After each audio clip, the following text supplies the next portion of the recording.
Live. 987.7 FM, WTYJ. AM 1240, WYSA is 6 o'clock, and it's time now for the Natchez Renewal Show with the one and only, our mayor, Mr. Dan, the man Gibson. Good evening, Dan. How you doing this evening? Calvin, it's good to see you. It's good to be here. How are you doing? Doing great, man. I just like how Dustin got us set up today. I told Dustin to come a little bit further over, but we make sure we social distance. You got your mask, I got my mask. Mine's right here. I just took it off because, when we're on the microphone, people tell me they can't hear that muffled sound, and I've had to learn, we deal with it. That's true because as I watch the news and I see reporters trying to talk with the mask on, it's on, you can kind of hear it, but you got to kind of figure out what they're saying. So, Yeah, you do. This way, I think we good. We got our hand sanitizer, we got our cleaners, we got everything that would possibly keep us safe. So I think we're doing good. I want to encourage the community to keep doing the right thing, and people have got to be wearing these masks and just being mindful of one another. That's why we have to social distance, wash our hands. We've gotten through it so far. However, we've had too many numbers lately, and we've had too many deaths. And it hits home when people that we all know and love and count on lose their life to COVID or lose a family member. Yeah, so but we're going to get through this, Calvin. God's good. 2021 is going to be a great year. We got the vaccine. We got 3 companies that's producing it. We got people taking shots. We got people taking second shots. Yes. And like I said, we still got to be safe because there are some people that are not going to take the shots that are going to still have the ones that took the shot at a little risk. So we're just going to pray and we know that 2021 is going to be our year. It is. And, I want to say our National Guard is doing such a fantastic job across the state. And I talked to my friend, Adjutant General Jansen Dirk Boyles over the weekend, and he's going to be in Natchez, I think, in a week or two, just sending a shout out. Speaking of the National Guard, we've also got our police chief here, and I want to do a real shout out to our chief. We got Commander Davis with you. Let me tell you something. We got a call from a senior citizen in our community over the weekend. And the senior citizen said, I went with my wife. They've been married about 100 years, I think. And said, we went and got the vaccine. And I want to tell you, from the police officers directing the traffic to the National Guard, to the people who were absolutely Johnny on the spot at the health department, we could not be more impressed and happier. And so Chief Daughtry.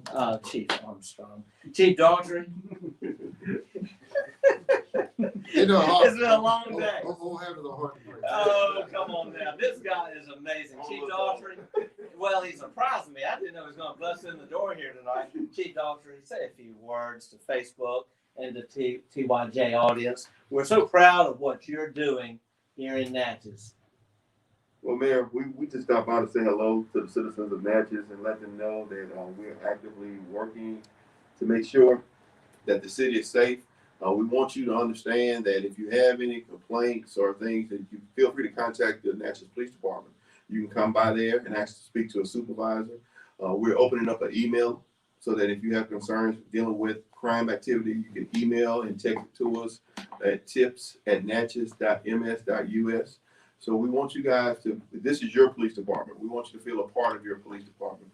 But Mayor, a lot of people are saying the great job that I'm doing, but there's nothing I can do without the men and women of the National Police Department. They have stepped up. They are buying into the vision that I have. And I appreciate everyone that's employed, all the men and women. They're working hard, and I really appreciate the work that they're doing. Chief Daughtry, we just came from a Safe City Task Force, and everyone there had good things to say. I'm going to say this. I'm enjoying the old-fashioned policing. I'm enjoying seeing the blue lights out there. And I talked to one of our officers just this morning, and he said he is so happy because he feels like he can really get out there and do the job again, and he feels like he's really got support from the chief. I was saying Chief Armstrong for 5 months, and even 2 or 3 years before that. But we all got to get used to it. Chief Joseph M. Daughtry Sr. He's our chief now, We wish Chief Armstrong well. Absolutely. But man, we're glad to have you, Chief Daughtry. I'm glad to be here. God bless you and keep you. Remember why we got him here. We're going to put him on the spot because the information he gave about the email address and the tips for praying. Yes. We want him to come back on a day by himself when he's available. At any given time, he can walk in that door and he get on the radio and give our audience that information he just gave briefly on your show tonight. Get that set up. All he got to do is walk in. Um, We got open door policy. He walk in, a big fella like that with a white shirt and a gun. Hey, we go, hey, man, you want to talk? You know, he do a marathon. We look forward to it, and hopefully come up with a program, maybe like getting behind the badge, let the community get behind the badge, and let them know, keep them up to date with what we have going on. So any way that this radio station can support you in your effort, we're here. I appreciate it. Open that door. It's always open. Matter of fact, you open that door and start talking about the Dallas Cowboys. It's always open. That's what I'm talking about. Who that, baby? You had Justin with you, so he's a Cowboy fan. So take him on with you. Thank you, Chief. Thank you, Chief. You know what I'd like to do though now really is I want us to talk about one of my heroes, and that is Dr. Martin Luther King Jr. You know, it's this time of year every year we celebrate his birthday. It's a national holiday. Yesterday morning from City Hall, we did a special video message. It was blocked on Facebook. Well, Dustin was telling me that. Yeah, we were surprised. I guess I said a few words that were trigger words, but it was all positive. You know, we would not be who we are today. And frankly, I don't think I'd even be sitting here having this conversation with you, Calvin. I know I wouldn't, were it not for the legacy of Dr. Martin Luther King Jr. He was a trailblazer that started out with the late John Lewis and the late Medgar Evers and one of your good friends that you had the chance to meet, Charles Evers and his family. You know, they all was involved during that time. But you know, one of the hard things I felt, they walked and they marched for the rights to be equal, the rights to vote. And a lot of people have forgot about that struggle. And the thing about with me, it wasn't that long ago. No. You know, I think that it wasn't that long ago. It wasn't that long ago. You know, I think about it. My mother was born in 1930, and she was only 1 year older than Martin Luther King Jr. He was born in 1929 in Atlanta. And, you know, one thing your listeners may not know, do you know what his real given name was when he was born? I want to test look at it. I'll tell you what, I read it. Michael. It was Michael. Yeah. He was actually Michael King Jr. His father, I will say this, Dr. King was blessed with a wonderful, amazing father who loved the Lord, loved the ministry. And it was during that time his father had the opportunity to go on an international trip, and Dr. King was just a young boy at that time. And his father became so enamored with the reform movement of Martin Luther that he took the name Martin Luther and he changed his son's name from Michael to Martin Luther King Jr. And it was many years. People just don't know this history. You gotta brush up on it sometimes. I love history, but it was actually many years later that Dr. King officially changed that name. It was on his birth certificate, Michael. But it's interesting to look back and think of this young boy who was growing up in Georgia. His family, they were sharecroppers. You know, he came from humble beginnings. But to think that he had a father who was so forward thinking, that his father was all about reform. And his father, when Martin was just a young boy, was already stepping up for equal rights and making stands of his own. And his son was so impressed by that, that he made that his life work. Do you know how old he was when he had his first official movement?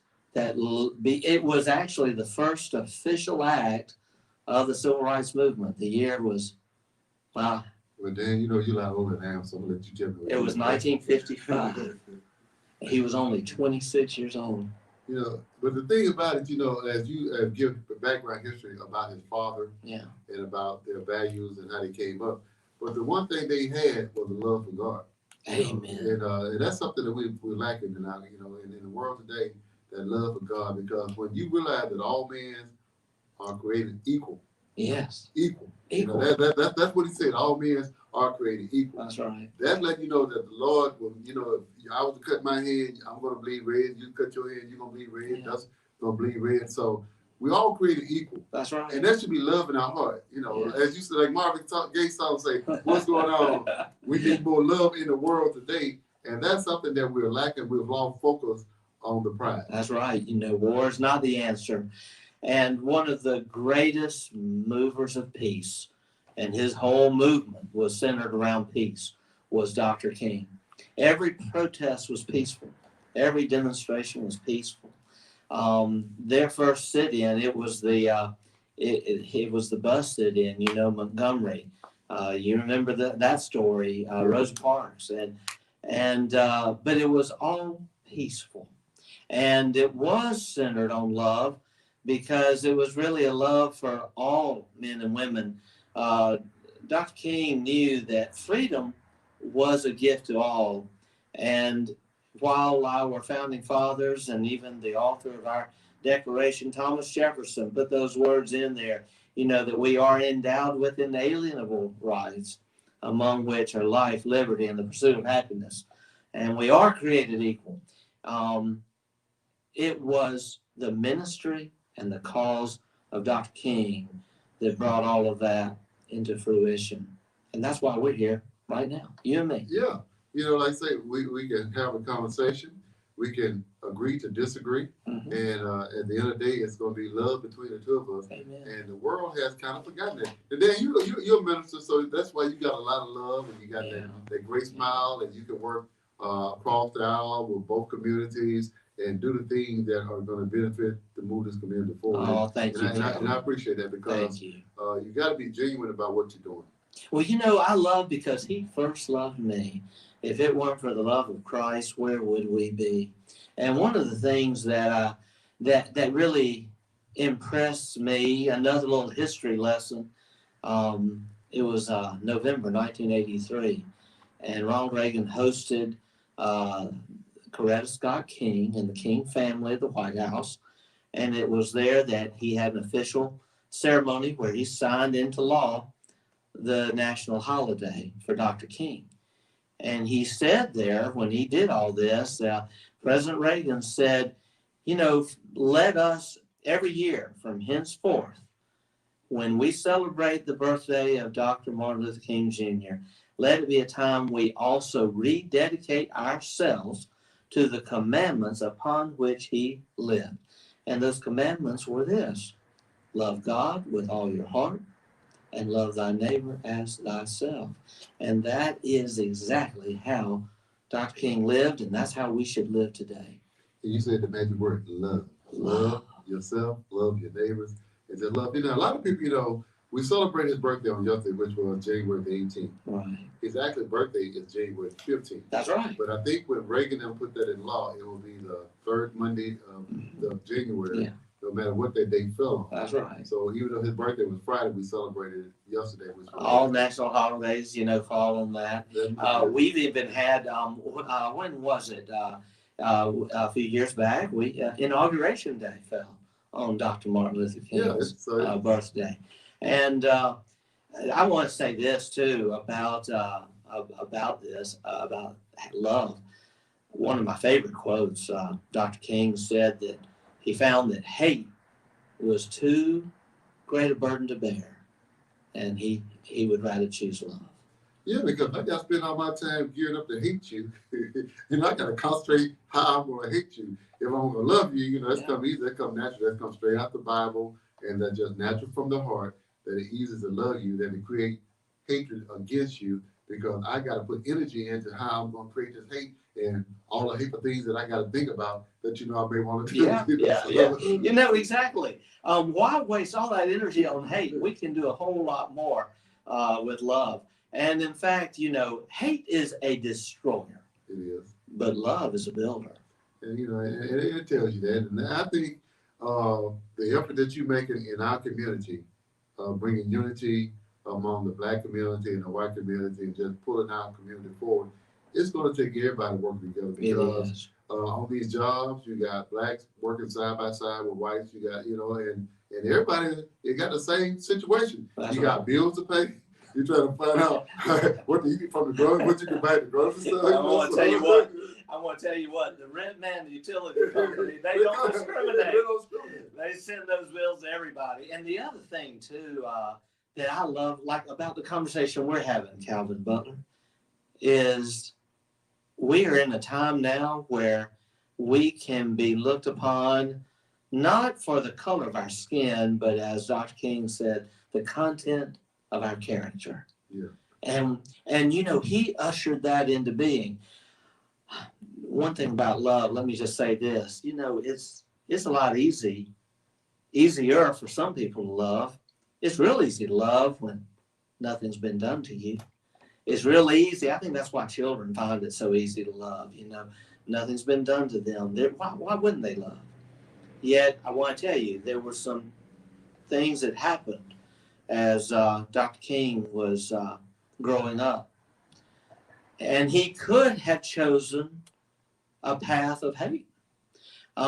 Just think about it. Growing up in a time, the Great Depression, growing up in Georgia, you come from a family without means, and my goodness, you're already behind because, it was said there was a time we were separate but equal, but no, back then we were separate, all right. There was great division, but far from equal. And then, he came into a time where some really hateful things were taking place, and yet he chose to love. And if you really follow his path right up until the tragic day in 1968 when he was assassinated, it didn't matter what was coming against him, what was being said. It didn't matter the violence that came against him. He always chose love. And for that reason, he is truly one of my heroes. Well, when you talk about love, first you got to love yourself. Yeah, that's right. If you hate yourself and you just got hate in your heart because you hate yourself, you can't love anyone else. Yeah. And so first you got to love yourself. Being a radio announcer, being a DJ for years, I've listened to some of the songs played. And this song came out, I love myself. Mm-hmm. And if you love yourself, then you will love your neighbor because you have love in your heart. Amen. And you know what? When love abounds, then evil just has to flee. Truly, it is love that pierces the darkness, right? That's right. The light of love will chase out all the rest. We need to be shining that light on our world today, on our country today, that light of love, that light of peace, that light of unity. And I'm excited. Don't you think Dr. King would be proud of Natchez? I think he really would be because, just a couple of shows ago, we talked about the Fork of the Road, where it's now going to be part of the National Park Historic Site. Yeah. And, of course, it was one of the largest trade things that they sold slaves at the Fork of the Road. Yeah. But as you look at that within itself shows unity of a mayor working with a community, and Kathleen, Jenkins and Aaron Barnes and Mr. Sir Boxley, which crossed the line of Black and whites working together to move this community forward and keep the history going. So, he'll be proud because Natchez has a lot of potential here to do great things. We have a lot of history here. And if we just start loving ourselves and working together as a community, I can see great things taking place here in Natchez. I can too, Calvin. I think he would be very proud of Natchez because he would have to say, wow, how far you've come. How far you've come. But at the same time, I know he would challenge us and say, hey, but you got a ways to go. We got a ways to go. And of course, one thing about what I see and one thing I like, some months ago, and I don't want to jinx you, you had the thing where you brought the neighborhoods together and you talk about the violence. Yeah. We got to teach our young people how to love again. Yeah, we how do. to forgive again. We do. And that's what's his thing, It's hard, in our generation, somebody probably could hit you on the right cheek and you turn the other cheek, you probably say, oh, well. These days, if you hit me on one cheek, probably you make a shot. So we got to teach them how to love again, and that there is a God that can change things and got love in their heart, Amen. and together we can move forward working together. Amen. Though, you said a minute ago, love starts, with yourself. You got to love yourself. And I think that's why we see crime in our world, crime in our community. And sadly, we do have children who are growing up and they aren't feeling loved. Some of them don't have their parents at home. Some of them may have a grandparent that's trying, or a family member, trying to raise them, but they just want love. They want that attention. I think that's why in our community it's so important for us to put resources back into our parks and into our recreational programs. And you may have seen my column in the paper last week. I did. Talking about recreational renewal here in Natchez. But Calvin, I think it is time. We are working on an assessment right now of our 6 city-owned parks. How can our young people think that they're loved when they go to North Natchez Park and see what we call a youth center, and it's a building in shambles? Yeah. And then they go to Duncan Park and they see restrooms that aren't even sanitary to walk in.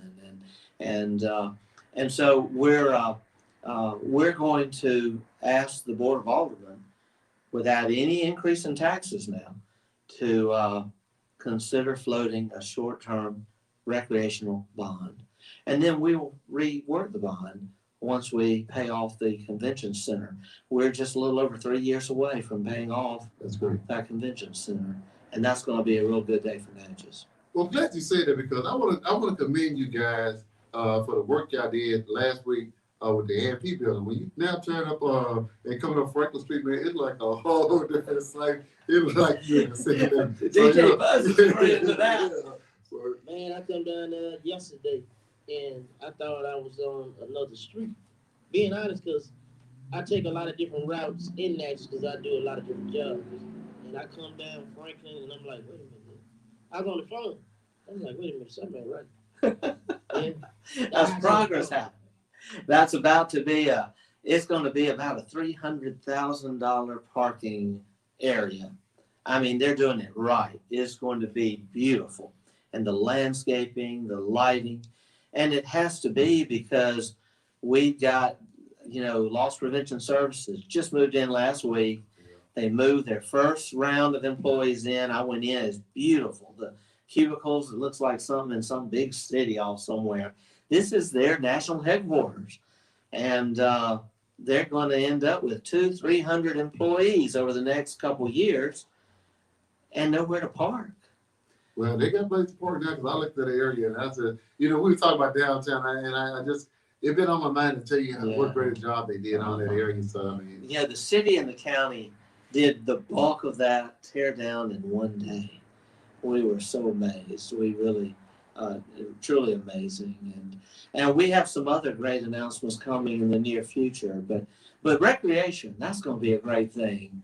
We've got to do more by these parks. I want, in that recreational bond, I want to see a new community center or youth center at North Natchez Park. Maybe we can restore the one that's there, maybe not, but we're looking at it. I want to see more tennis courts, and tennis courts in better condition. I want to see a new golf clubhouse. I want to see better benches on the bleachers at our ball fields. I want to see better bathrooms. I want to see new basketball goals, better lighting. I want to see our playground equipment looking pretty again. It's all faded out, and that doesn't send a good message to our children. Recreation is a great thing. Coming up as a kid, being from here, we kind of made our own recreation. We found a yard. We played flag football in the yard, sandlot football. The first basketball goal I had in my house I had an old bicycle room. I took all the sports out and put it on a piece of plywood and propped it up. And hey, we had a whole court, on a dirt court. So, but I understand what you're saying. And as you talk about the building at the Natchez Youth Center, my classmates and I, we had a class reunion at the youth center because we had attended North Natchez. We graduated from North Natchez, and the building was in great shape. We was able to go in and cook and bring our families over and enjoy the basketball goals, the tennis court. So we need that in these neighborhoods so kids can get out of the house and turn the Nintendo games off and go actually learn how to play basketball, how to play baseball at a nice facility. And as you talk about those benches, I know a few years ago they had different businesses will put their business on a bench and donate a bench to places, like the markets and other places. Put the Natchez Market their location, and they donated benches. So that's something to look at for as revenue. That's a good idea. Get revenue from different businesses because they can advertise at these upgraded ball fields and basketball courts. Their business at the same time have something nice for the community. Right. Oh, that's great. Well, hey, let's change the subject. Talk about something exciting. Okay. Started out the morning, a beautiful morning down under the hill. Met with the president, CEO of American Cruise Lines. Okay. And we looked at the location likely to be their new docking facility. And we also looked at the area along Silver Street where they're going to actually give us money and help with the cost of raising Silver Street so it doesn't flood anymore. So we're hoping this will soon get going. We have American Queen ready as well to start bringing people here again and landing under the hill. We're still hoping that Viking will come through, although we've had a few snags with their dock. We'll see. Hopefully we'll get all that worked out. But there's some good things happening for tourism here.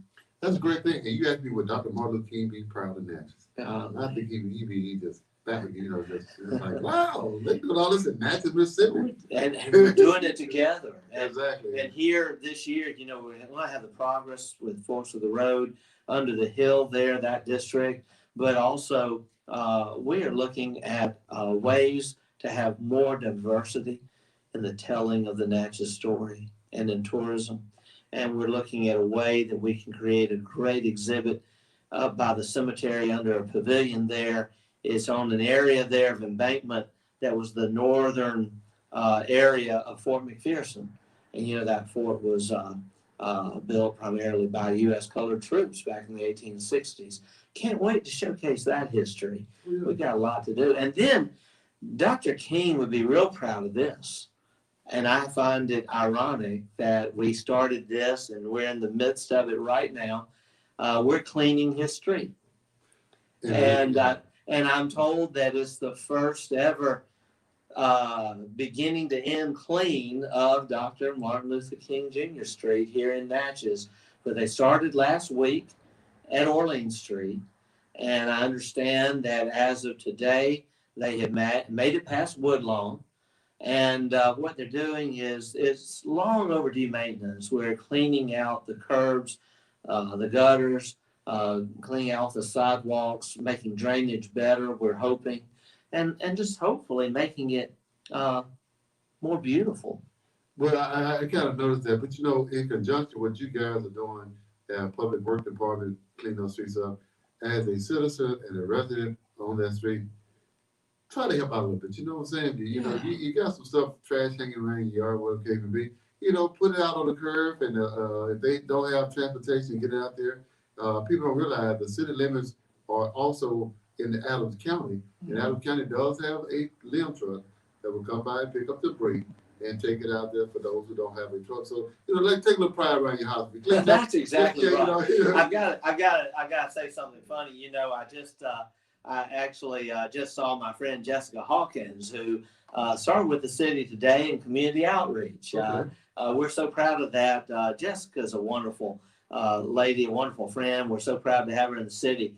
But she sometimes listens to me and she'll say, Mayor, you went bulldog on us, because I do get riled up from time to time about that. And last week, oh my goodness, I was right out here on Sergeant Prentice going north, And I mean, right there in front of me, I see a guy littering, dropping a McDonald's bag out his window at the red light, right in front of the Ford dealership. I got his tag down.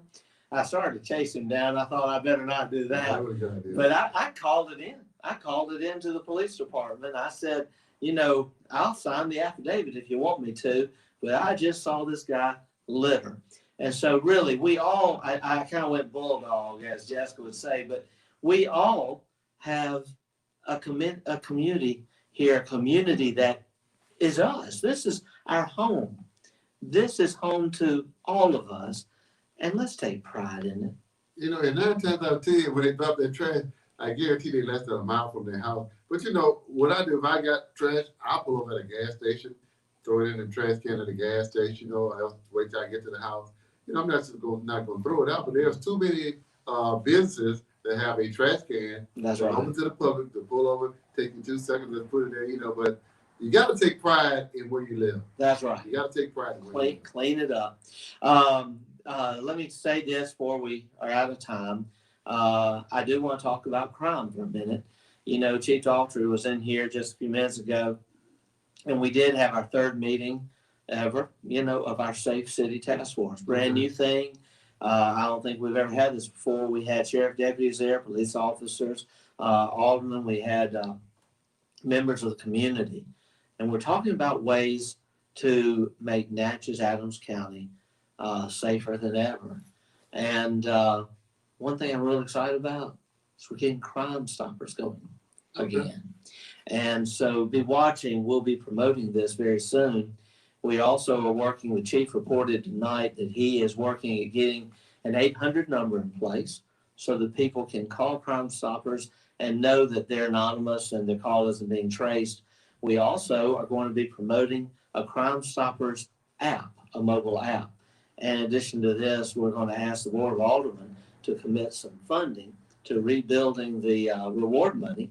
We're going to ask the Board of Supervisors to do the same. Then we're going to reach out to area banks, businesses, individuals, corporations, because it takes a community effort to keep a community beautiful, but it also takes a community effort to keep a community safe. And I agree.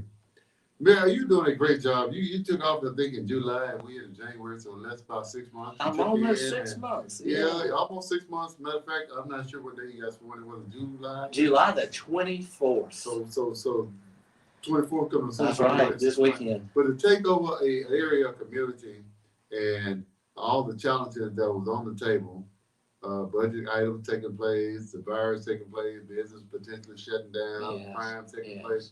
I just want to commend you for your vision and your efforts, and I know you got plenty more vision. You got a lot of energy. Like, they got a new Energizer commercial now where the bunny be beating on the drum. And, put holes in so many drums, and you just throw it on that pound and grab you kind of like the Energizer bunny. I'll tell you what, I try, but I thrive on good energy, and I love being with people like you, Calvin, because this is good energy, and energy coming from the booth there, DJ. I just love me some DJ Buzz when we got Dustin Hinkle here. But yes, it has been a good 6 months. It's been a good start, but we got a lot more to do. But I hadn't done it alone. I got to just tell you, the board of supervisors, my friends on the board, every one of them, I value them. Enjoyed working with Ricky Gray so much when he was president. Now Angela Hutchins.